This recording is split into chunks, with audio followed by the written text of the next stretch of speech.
Sam North East's unbeaten 97 means Kent going to the third day at Canterbury with a glimmer of hope after Durham scored a first innings 448.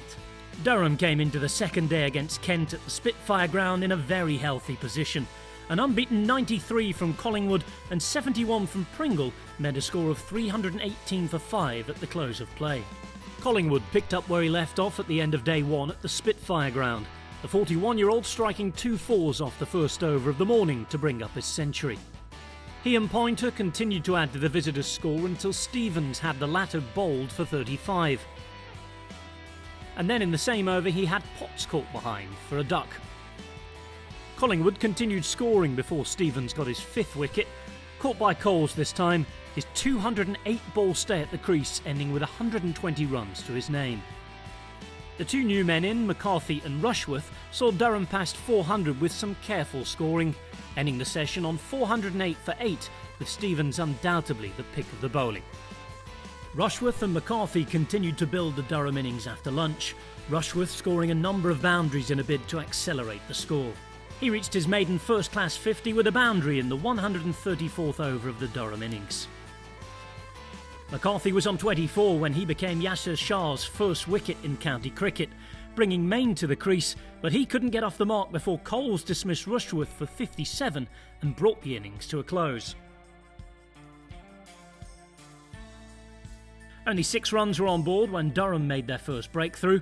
Dixon was trapped in front by McCarthy without scoring. In the 4th over, things got even better for Durham. Denley struck a boundary and was then caught behind 2 balls later off McCarthy.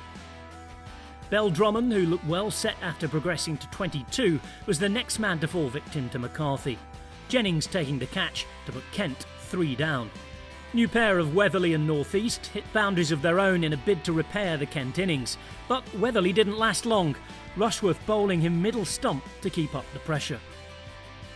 Kidman steered Rushworth to the slips for 4 to continue the Kent collapse.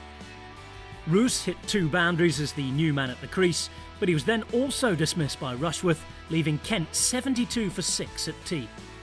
After tea, North East cut loose, striking 5 boundaries in the first 5 overs to give his side a much-needed scoreboard boost. With the run chase on 115, Stevens' support of North East came to an end after he cut Maine to backward point. Coles only lasted 4 balls as the new man in, before edging McCarthy to the slips. But at the other end, North East continued scoring, and eventually brought up his 50 with a 4. Rebuilding a game with Shah at the other end, North East continued to motor into the 70s, hitting McCarthy and Potts for boundaries. Shah was proving to be a more than able partner, scoring freely in the evening session on his way to an unbeaten 37. North East kept churning the boundaries out, and by the close of play he was just 3 short of his first century of the year.